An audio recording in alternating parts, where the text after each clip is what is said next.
Hey y'all, welcome back to Twin Oaks Farm Poultry. It's Melissa and we are just doing a special YouTube video to say have a happy Independence Day, happy 4th of July, God bless America.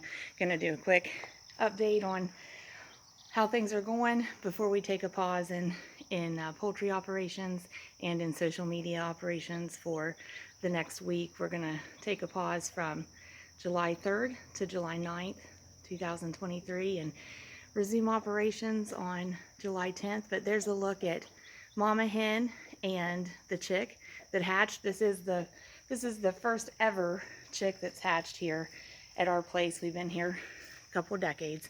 Been running the poultry operation as Twin Oaks Farm for just a few years, but we've always had egg layer hens. This is the first chick we've ever had hatch out here.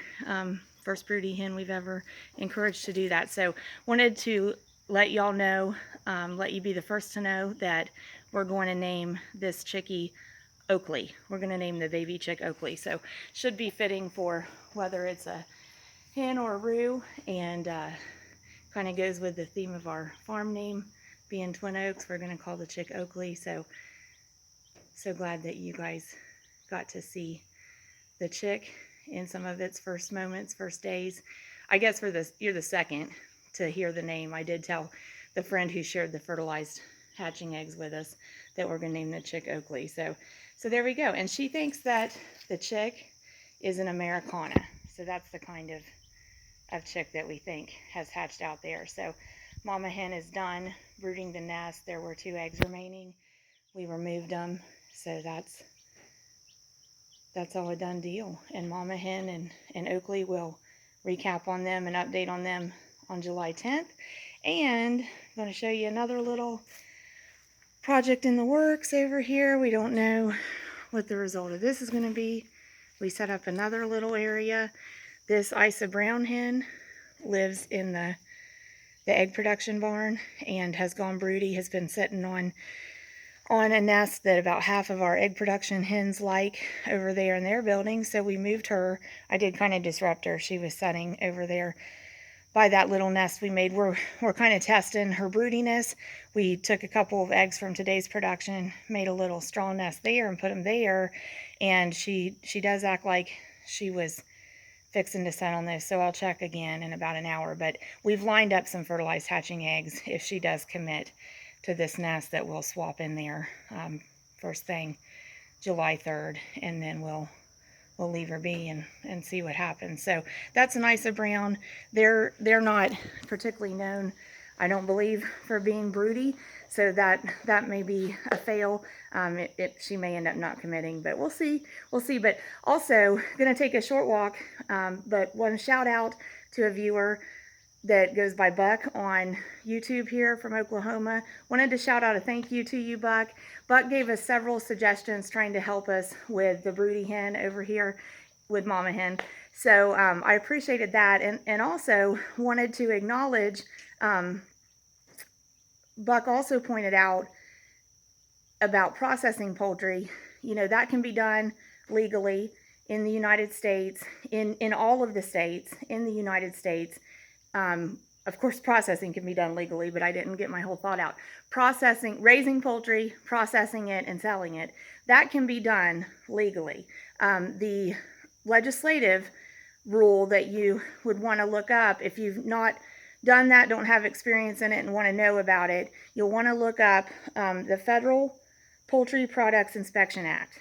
And I didn't double check my year. I believe it's from 1957.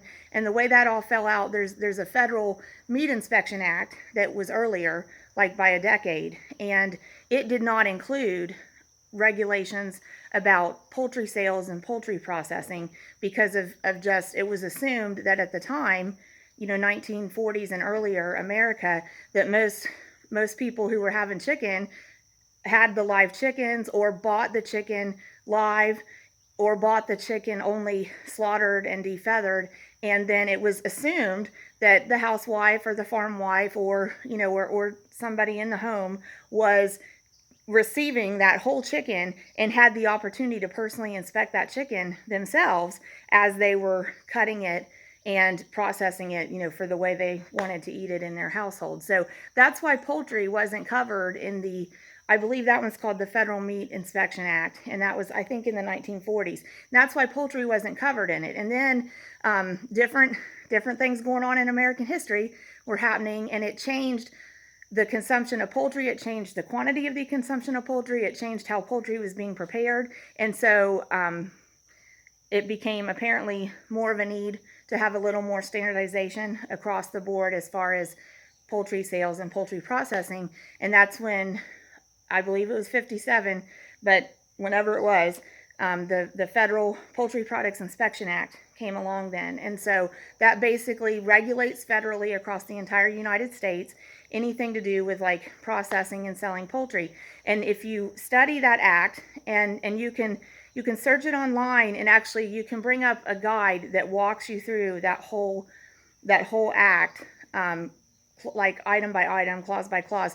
But within that act, there are multiple exemptions that provide for like basically a waiver from poultry inspection in being able to sell the poultry. And so you got to read those closely to know what they apply to. But a couple of the exemptions, I think they're called grower producer or producer grower. I think it's called grower producer. But there's a couple of grower producer exemptions in there that basically allows for specific circumstances where we can raise our own poultry, process our own poultry, I believe on site where it was raised, and sell it on site where it was raised. And I do think we need to understand it if we want to try to invoke that and use that as our protection if we want to process, you know, our own poultry and sell it, because it gets into some nitty gritty. Like we know folks here in Ohio that said they were covered to process the poultry they raised and sell it from their own place, as long as they didn't cut the poultry down beyond the whole chicken even. So I haven't looked into it. I don't know if I understood that right or misunderstood it, but there's two grower producer exemptions in the Federal Poultry Products Inspection Act. And those two exemptions, one of them allows grower producer up to 1,000 birds, and one of them allows grower producer up to 20,000 birds. And that does allow raising your own poultry, processing your own poultry on site, not processing for other producers, and selling the poultry that you have raised and processed. So there's a lot to it, but I'm not an expert on it. I'm not a legal advisor. If you're interested in knowing more about that, research the Federal Poultry Products Inspection Act and reach out maybe to like university extension agricultural specialists in your area.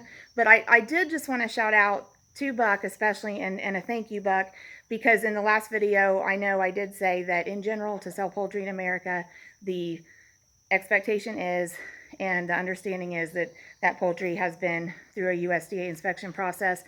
I did add, I think at the time, that there are exemptions, and I wanted to acknowledge Buck from Oklahoma is absolutely right, because you know he pointed out to me that's legally done, and he's knowledgeable of raising chickens and processing poultry and sales. So I just wanted to shout out to you, Buck. Thanks so much for watching. Thanks for commenting. Thank you for your time and effort supporting our channel, and all of you that do. So I know I've rambled a bit. I'm going to upload this one today as we're wrapping things up here at our little place for getting ready for our break. But going to take a short walk up here.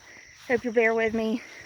Take a short walk up here to where other chickens are and try to catch a glimpse of our egg layers before we wrap it up. I want to shout out to, I know we have viewers from multiple states in the United States, so I'm going to try to catch them all, the ones that I know that people have told us of. Happy 4th of July in Florida, Michigan, Pennsylvania, Utah, state of Washington, Ohio, and everywhere, all 50 states, and everywhere where America is in somebody's heart. So we're looking forward to Independence Day. I'm going to turn the camera around. We'll try to get a quick look. Love that just American countryside. We'll try to get a quick look at our Love our flag there. So we're going in here. This is actually a building of egg layers that are our. There's one laying an egg now. They like to lay eggs right here by the door. And there's a couple of them. There's a couple of them. They've knocked their feeder over and water's full, but we've got a black Orpington in there. Actually, this black one closest to us, no girls, she's the one that survived the predator attack. So we'll be getting their feed set up. But actually, and that one's actually laying now. Actually, we're fixing to, sorry guys, try to get that closed up there. Actually, we're fixing to clean the porch. Fixing to let our egg layers, we moved this dog pen, this is Dan the dog. He's not going to stay there. He's there for the moment, but we are going to move all those pullets over to this pen. Lavender Orpington just went inside. But we're going to move them all over here to this pen. I'll try to get there and we'll take a look inside. That Isa Brown down there that we're, hi Dan, testing broodiness on, she came from this pen. So we'll try to get a look in here before we gotta wrap it up. No, Dan, I don't want you to come in, stay out. So Isa Browns and an Americana, a black one, and a Lavender Orpington. So what's in here? There's 25 girls. They're all laying. We usually get 100% production in this house. They're a little warm, but it's warm outside. I'll move Dan out of there and we'll get him to go outside. We cleaned this all up. It's a deep litter method.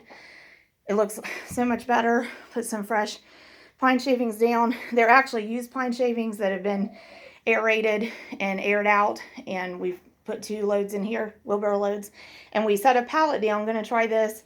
We've got 2 feeders there. We'll finish filling and the 2 waters, and we do leave a light on in here to discourage any predators coming in, because other than the chain link surrounding them, that does stay open. That hatch does. It's just the way it's been. And we actually could open our windows and install, it's okay girls, and install chicken wire, but we haven't done that. So just old windows and doors on our building. Building's about 20 years old. Hello. So that's the egg layers, and we're gonna, like I said, move the pullets over here, so that'll add 10 birds here, so that'll be 35, and that'll give them this area in the front to be out in, and that area and their building. We're just trying to get them down to one building. So hey, God bless America. Have a happy 4th of July. We'll return on July 10th. We appreciate all of you. Thanks again, Buck. Shout out to you. Appreciate your comments and your insights.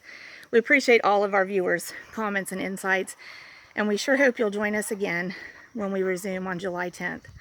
God bless you, and God bless America, from Twin Oaks Farm Poultry and our family in rural Southeast Ohio, USA.